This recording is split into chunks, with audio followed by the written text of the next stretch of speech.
Welcome to another episode of Marketing Monday. It's a little bit unsettling week to do this, honestly, Kris. It's been a weird, rather unsettling weekend with what's going on with the presidential race and the assassination attempt. And I don't want to just go into it without pretending like that didn't happen.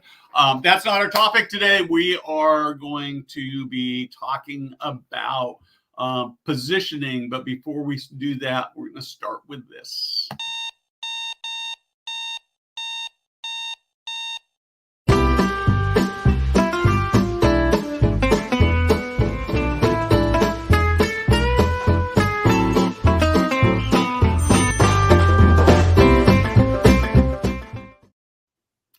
Kris, welcome.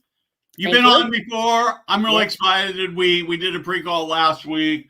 We're going to be talking about how to do the right positioning, how to think about positioning. But before we get started, let's just do a quick reminder about who you are and who Sage Age is. All right, great. Sage Age is an agency that specializes in senior living, and we help lead generation so that your community can stay high occupancy. And at Sage Age, I am the executive creative director, which means I get involved from start to finish with our creative capabilities, which includes creative strategy, which we're going to talk about today. Anything also from campaign development to video production. Perfect. So let's talk. We're going to talk about positioning, and let's just talk about what positioning means. And because I bet most people think, yeah, I sort of know what positioning is, but I think it really helps to define what we're talking about. Yes, it is actually a disciplined process to find the space that a brand holds in your consumer's mind. So the first book I ever read on positioning was called Positioning: The Battle for Your Mind. And that's really what it is. There's so many products and confusion out there. And the goal is to make sure that your positioning is memorable so that the consumer recognizes what you offer and what's of value to their needs. So one of the things I'm wondering is positioning something? I mean, do I as an operator and owner, do I get to determine what my positioning is, or does the market or the consumer tell me what my positioning is, and then I've got to live with that? Oh, that's a really good question, because what we've seen, of course, over the last probably 10 years is that the consumer is more in control now, right? Because it's no longer brands just talking to us. It is the consumer controlling the narrative with what they see and what they publish. But with positioning, we can better control how the consumer sees us by elevating those differentiators and those benefits. So I would say it's a little bit of both, and it's better to be proactive about it so that you know how you're putting yourself out in the market in a consistent way so that people can understand how you might benefit them and their lives. So we talked a little bit last week about sort of the difference between Coke and Pepsi and positioning, and I'd like to have your thoughts on that. And then I want to talk about a couple of other brands that sort of have got me curious. Yes. So with Coke and Pepsi, I brought this or just kind of talked about this example because it's just an easy way to think about it. We all know that it's, sugared carbonated water, right? But there's an emotional aspect to it. So Coke is all about happiness. That's really what they anchor their brand on. And Pepsi anchors their brand on excitement and youth and energy. So that is really their positioning when they think about bringing happiness to people's lives. And then that translates, like for Coke, what they do in the world. How do they make people's lives happier through their social and the types of things that they do to advocate for people. And so at the very core of it, it's happiness versus excitement and energy. Okay, so I think that's a great example to start. I want to pick on fast food though. So let's talk a little bit about In-N-Out Burger versus McDonald's. Okay. So of course, In-N-Out is got this reputation of this cool vibe kind of thing, right? And so if you're an In-N-Out fan, you go to In-N-Out, the burgers taste better, the shakes taste better, the fries taste better. And did that was that by accident? Did that? I mean, and tell me how do you see that? Well, McDonald's in my mind, and of course, McDonald's is nationwide, as I understand Right. it, and it's such a classic brand. And so I think that that has some attributes that come with it, whereas In-N-Out feels to me a little bit more exclusive, even though I know that if you live in certain areas, In-N-Out is sort of your fast food of choice. Right. But from my perspective, living in the Midwest, we don't have it. So to me, it was always something to strive to and sort of like something to aspire to try In-N-Out, whereas McDonald's is sort of everyday to me. Yeah. So have you had an In-N-Out? I Have you did. had a I chance to went to experience? Yes, I went to Arizona, and my daughter and I actually did a Mecca to try In-N-Out. So Is yeah, that and it right? was a great experience. Yeah, yeah, and they're really interesting company, privately held. You may know we took a group of leaders to In-N-Out University about 8 or 10 years ago. It was a really, really interesting conversation. So maybe do you have some examples of within senior living of and how much of it is tied to pricing? So pricing is definitely an aspect of it. And one of the things that we will do is we'll look at the market analysis and we'll look at their pricing compared to competitors. And so that's definitely something we look at to see if that is an advantage for us. So in some situations, if we are priced higher, we could position that as more of a luxury brand, more something that's worth it and a value. Whereas we're positioned lower, middle market or lower, we might look at it being more affordable. And so if we anchor on that, then we can find a way in in like messaging to be more around that in a way that the consumer can understand without being so price driven. But price is definitely part of it. You just find a way to do it in a way that meets a specific audience needs. So is it ever good to be the most expensive in a marketplace? Yes, it is. Could be. I have Okay.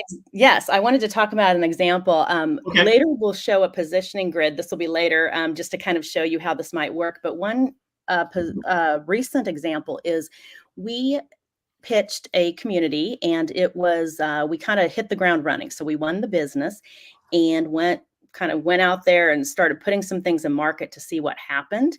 And as their pricing became available, they realized that they weren't really hitting the audience they needed to, the audience that could really afford the product. So we stepped back and we repositioned them as a more luxury, high-end brand. And we've just launched that new brand probably about 2 or 3 months ago, and we're starting to see some traction there. So yeah, pricing was really important. And if we're not hitting the right audience with the right message about pricing, then we're not going to be able to close the sale. Well, many, many years ago, I was involved. I had a friend of mine who I actually owned a little 15-bed uh, assisted living. We called it a board and care back then. I sold it to a friend of mine. And when I sold it, it was completely full. And he bought it and it just tanked and the occupancy was going down. And you lose two or three, four, you lose four residents in a 15-bed place, and I'm almost ashamed of what I owned right now. It wasn't very nice. And so we were talking, and he started telling me the story about how he kept lowering the price to get more people to come in, and it wasn't working. And I listened to him tell this, and I said, "Man, you've got to raise your price," because what was happening is people were calling, asking for rates. He was giving rates, which is the right thing to do in my view. But when they heard the rates, it was so low, they figured it was junk. And he raised all his rates, and in like 60 days he was full. And so that's so important. So we've been mostly talking about positioning in the context of how the audience views, how the prospects, how the community views it. But there's some stuff going on relative to your internal staff as well. Can you talk about that? Sure. First, maybe talk a little bit about how we help the our clients kind of get it positioning, and then we can look at a framework that we use as part of our brand strategy. So our positioning process and our brand strategy process is called marketing that moves. And the idea behind marketing that moves is not only do we eventually get to a move in, but we move people emotionally and we move the needle on lead generation and such. So, but what it all starts with, and this is where we partner with clients and the sales staff, is we need input. So we really look at competitively, who are the top competitors and what does our brand offer over their brand. Our market research team can also do surveys and focus groups and market analysis as well. And then our digital team can do social listening as part of a social package. So a lot of inputs where we can really get to what does the consumer need? What does your product offer? And so that's kind of how Sage Age gets involved and helps. And one of the parts up front, once we get some input and we look at competitive, is we do a positioning grid. And this is something you've probably seen before because it is a way of mapping the competitors to find the white space. But Jada, if we can just bring that up really quickly, I can talk about this and also talk about sort of a case study example. So on this grid, what we looked at, now this was a community in Florida, and there's so many resort style communities there. I mean, that's really, and people are coming from gated communities, so they're kind of used to that. And so when we looked at the top 3 or 4 competitors, we began to plot them on a grid, and the axis is always different. So we begin to drill into what do people care about. So in this situation, they really saw themselves as resort style. So that was a really important attribute. So on the right side, we looked at resort style. And we also looked at choice versus compromise because, if in certain older communities, you might not have as many choices and you might have to compromise. You might have a great reputation. So the competitor at the bottom left, good reputation, but maybe not as modern resort style. So the point is, when we looked at this and we talked to our client, we said, you're really competing with your top competitor for resort style. And we saw on their website and the collaterals that they already position themselves as resort style. So you're really like watering down your message because if you're both competing for resort style, you're not owning that position in the consumer's mind. So our solution was, let's change the paradigm. So if we go to the next slide, what we did is we looked at some different attributes and you can see how the competitors shift. So one of the things that I loved, my creative director, Jason, who was actually on the show talking about photo shoots recently, he said, okay, let's talk about resort versus boutique. And when we think about resort style, it's great. We all love resorts, right? We love Disney World, but Disney World is big and it's overwhelming. It's not personal.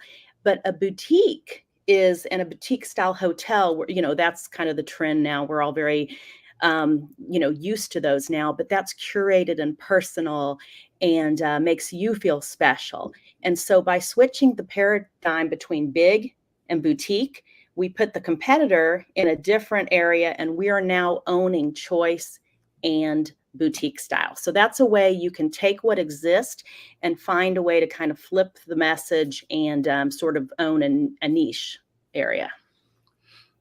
This is so fascinating to me. So how do you get your internal staff? Because so the offering didn't really change specifically. Is that correct?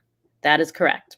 So it was mostly just about the language you use in Yes. both marketing, but then that also has to translate to what happens in the community is how they talk about it as well, right? Yes, and that is one of the big things we're looking at, and I know that all marketers are looking at this, but the experience, and how do you activate that experience? So if we agree that we're going to be boutique style, we begin to look at how are we going to deliver that? How are we going to have little things that seem personal when people show up for their appointment? Maybe they actually, when they're coming for dinner or, a staycation, they get to pick what they participate in. So it's not like resort versus boutique, that whole experience, we want to pull that through. Yeah, I really like this a lot because one of the things that, and I think this comes into play with how you do staff retention as well.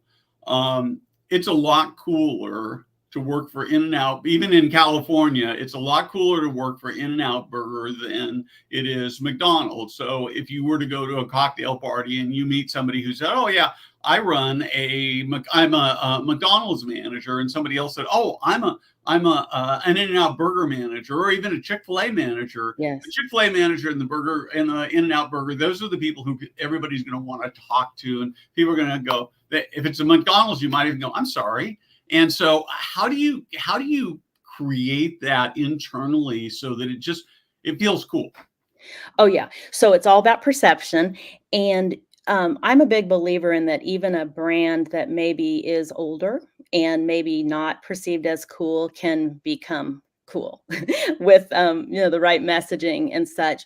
So I feel like it's finding that differentiator and then it is pulling it through to messaging. So a lot of times what we'll do is once we get to that differentiator and say it's boutique style as an example, is we'll put together a value prop statement that really is our elevator speech as to only this community offers this because and the so what.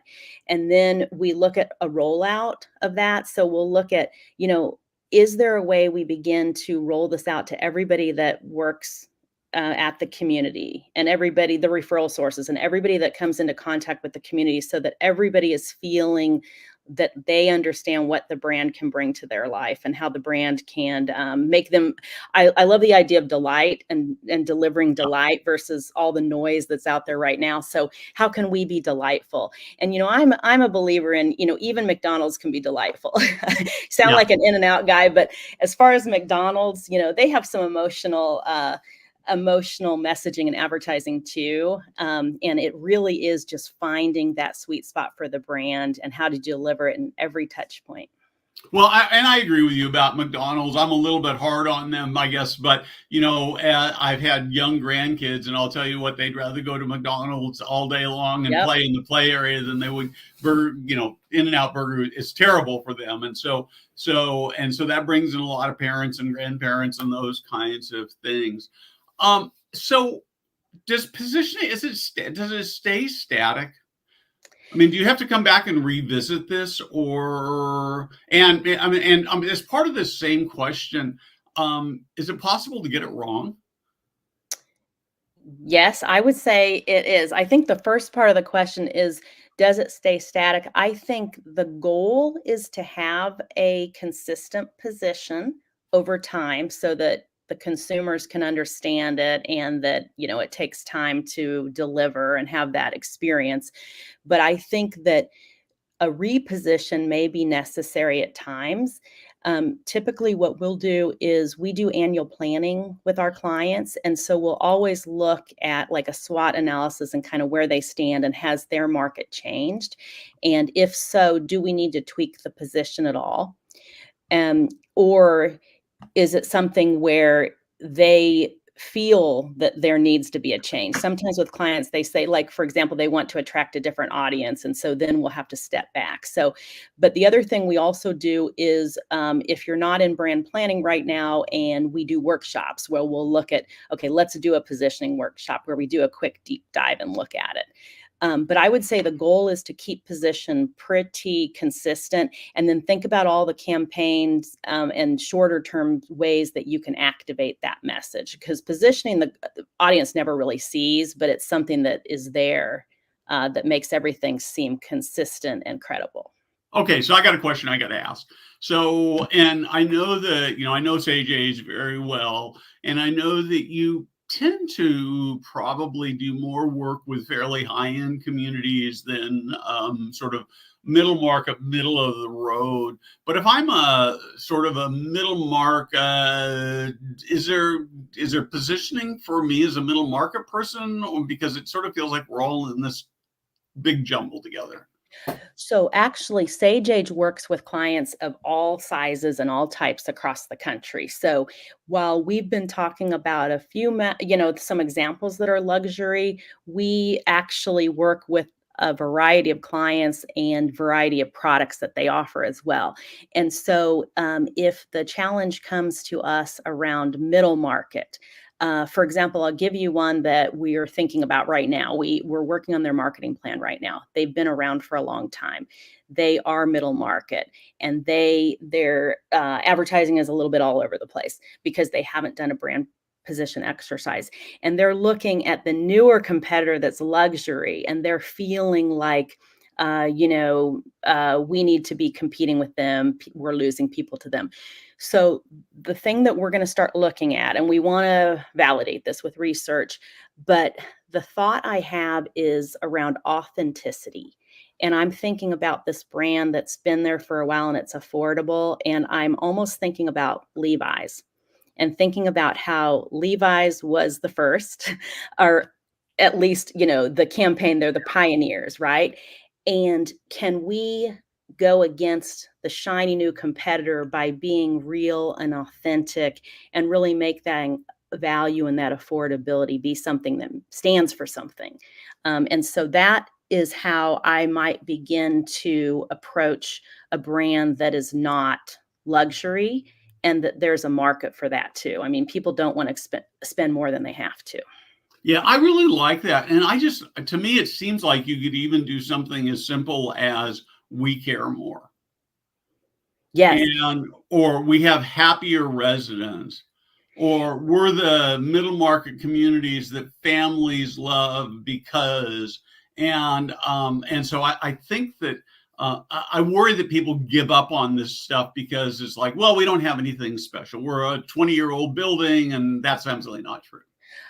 Yes, and I think the history, I really love this. This is you can probably tell this is one of my very favorite parts of what we do and what I do at Sage Age. And so the challenge is to find that differentiator. And so when we look at all the reasons that people choose the community, or families love the community, or even in reviews, like we can find nuggets in reviews online or website or in focus groups, and we can find that differentiator, because not everybody wants the high end where you have to dress for dinner. And the family perception that you brought up too is really so important. And we recently did one where we are the one, we're basically about family. So and I think I talked about this possibly on our last one together, but the idea that family, they're a huge part of the decision making, and there's a lot of confusion for the family member, and so we make it easier for the family. Yeah, I just like this so much. So I want to sort of step back again and talk. So we go through, we look at where we're at, what our assets are, how people are already feeling at us, what else is in the marketplace. And we work with Sage Age, and we come up with a positioning strategy. We have a grid like this, so we know where our competitors are, and we've got all this done. And now what I've sort of like, we're waiting to pull the trigger, right? So what next? Okay, so one of the frameworks that we also use, which again I've seen at other other marketers do this as well, but for Sage Age, what we wanted to do is drill it into almost like a Venn diagram, where and we call it our action idea, and that idea is what we're going to activate against. So we try to really drill down to one audience insight. Like, what is the one thing that this audience cares about that's going to make the difference for them making a change or making a move or inquiring about senior living? And we look at the brand benefit as well, so that we look at what is the one thing that we offer. And this all falls out of the positioning, but it's like a way to just take that grid and really, hone in on, and how can we anchor it. And so the action idea is really, it's almost like a platform, if you will. So like in the boutique example that I talked about, we'll come up with a line that it could be a copy line or a messaging line, but it's really the anchor of what we offer. And that's our action idea. And so then from that action idea, we will build a campaign or build messaging around that. So it's all part of our brand strategy, where, the research, then the positioning against our competitors. And then once we know that, we really start honing in on our brand to figure out exactly how it's going to come to life. Awesome. One other thing I want to back up a little bit. We talked about last week that I want to talk about is we talked about this idea of noise and the impact of noise on what we're doing. Can you elaborate? I'm gonna leave that wide open for you, and then we'll dig a little deeper into it. Yes. Well, I know we are all experiencing more noise, and more than ever because of social media, new products, uh, digital versus traditional. So there's a lot of noise, especially in senior living, that make it important for us to cut through that noise in a way that's not other clutter out there. So when we think about all the advertising messages that people get a day, and they may not even realize they're getting it, there's more and more promotion out there. How do we be memorable, and how do we be helpful and simple? And so that is how we combat noise, because we're just realizing with digital and social and all and everything else, and the political landscape and everything else that's out there, we want to be that brand that's connecting with people in a simple, delightful way. Okay, so let's talk a little bit more delight. One of the things that we haven't really talked too much about, but I'm a big fan of. Now I'm going to set the stage by saying that, and a lot of people know this, I teach fifth and sixth graders at my church every weekend. And so a big, huge part of what we do is fun. And what role that I worry that maybe we don't do enough fun. I don't know. That is really a great setup, because we have not we actually didn't talk about this when we were preparing for this, but one of the campaigns we're working on right now is anchored in fun. And I'll tell you a little bit about that and then how we are delivering it. So when we looked at the number one human truth about why people aren't ready to move to a retirement community, and we all know this, it's their home. Their home is the biggest competitor. It's difficult to leave, but it's difficult to also leave the memories, and it's difficult to deal with. And as we looked at this community that we're working with, and we looked at their top competitor is associated with academic and university, which is very, that's a great attribute, but it felt a little more formal and ethereal. Like when we looked at their website, there was kind of some poetic, stuffy language, and it wasn't very fun. And when we talked and looked at what this community offers, it was all about fun.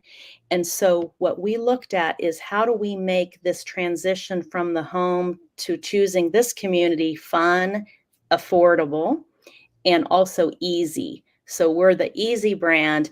And for example, one of the campaign images that we just shot that we're going to come out with is basically a woman and her husband's pushing her in a wheelbarrow. And the idea is that the grass is greener here.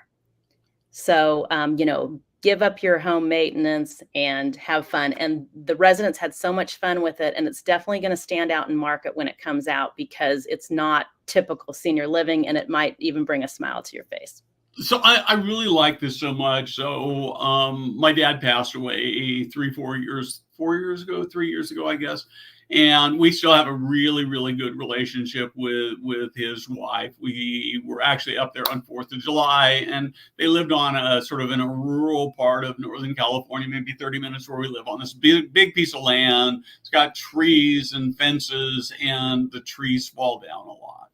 And she had foxes get under her house, which is kind of sounds really cute, except that they came in completely infested with fleas. And so she's dealing with all this stuff.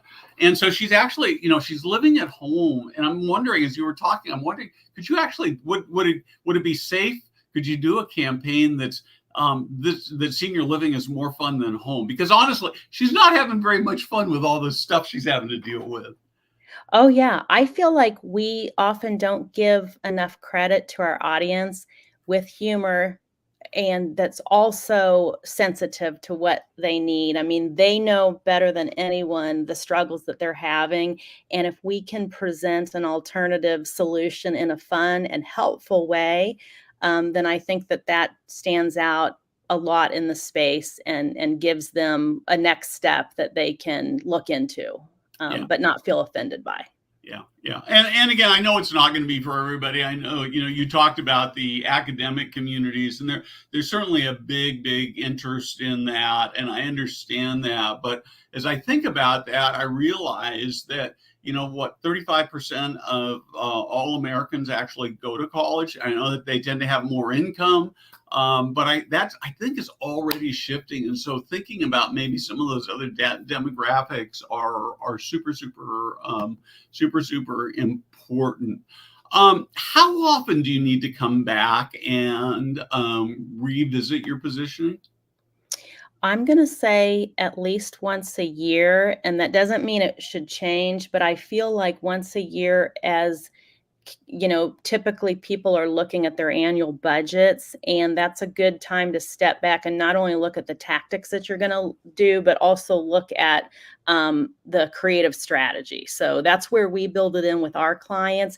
And I would say that anybody who sort of has that natural cadence of maybe approving how are you going to invest this next year, it's a great time to look at your positioning, because the positioning, of course, is the core of your brand strategy.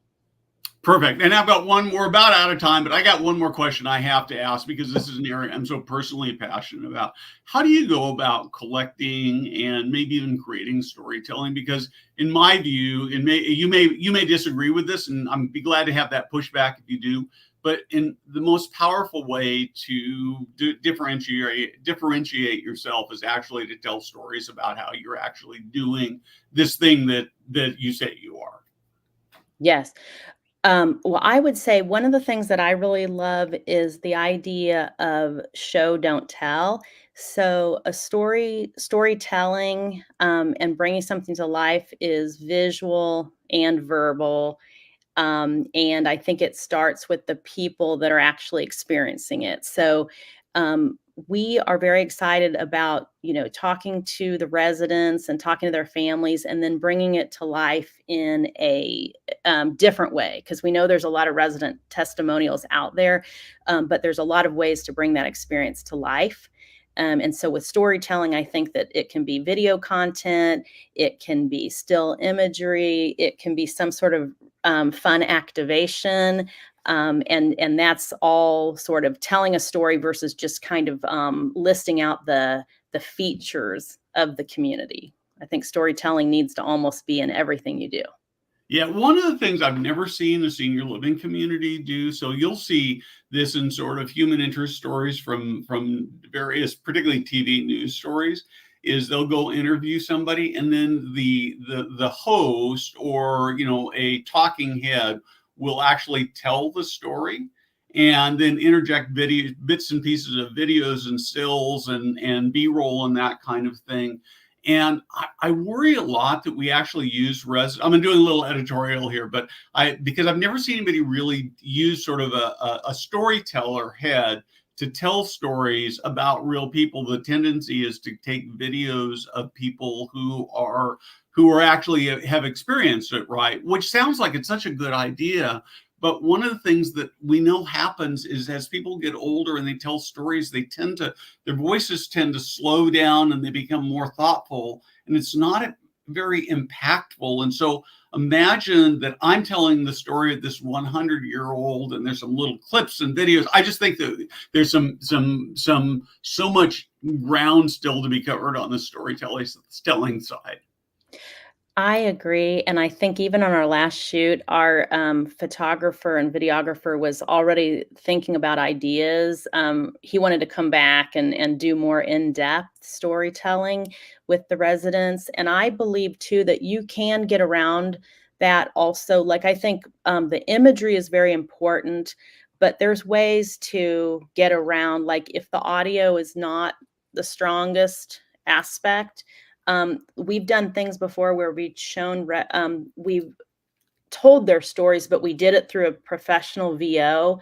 Yep. And then we had B-roll, which Yeah. is very strong as well. So I think there's ways to get the stories to come to life, even if because they have such rich stories to tell. And it's so every time you go to a community and you talk to people and you see what they've accomplished and kind of why they're there, it's just a story waiting to be told. And I wouldn't want audio or visual and anything like that to get in the way. I think there's creative ways to get around it. Yeah. Yeah. I think that we've got so much opportunity out there to get better on the storytelling side. I think it would combat so much of the bad press that we're getting.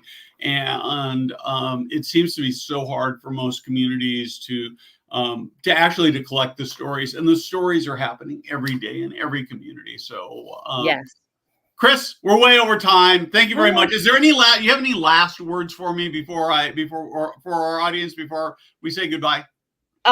I guess I would just say that we never have enough time. And so we were thinking about, there's other things we can talk about in the future, message architecture, brand promise, brand voice. There's so many things that go into telling great stories. And so I welcome the opportunity to come back or reach out to Sage Age if you'd like to talk more specifically about your community. We'd love to talk with you.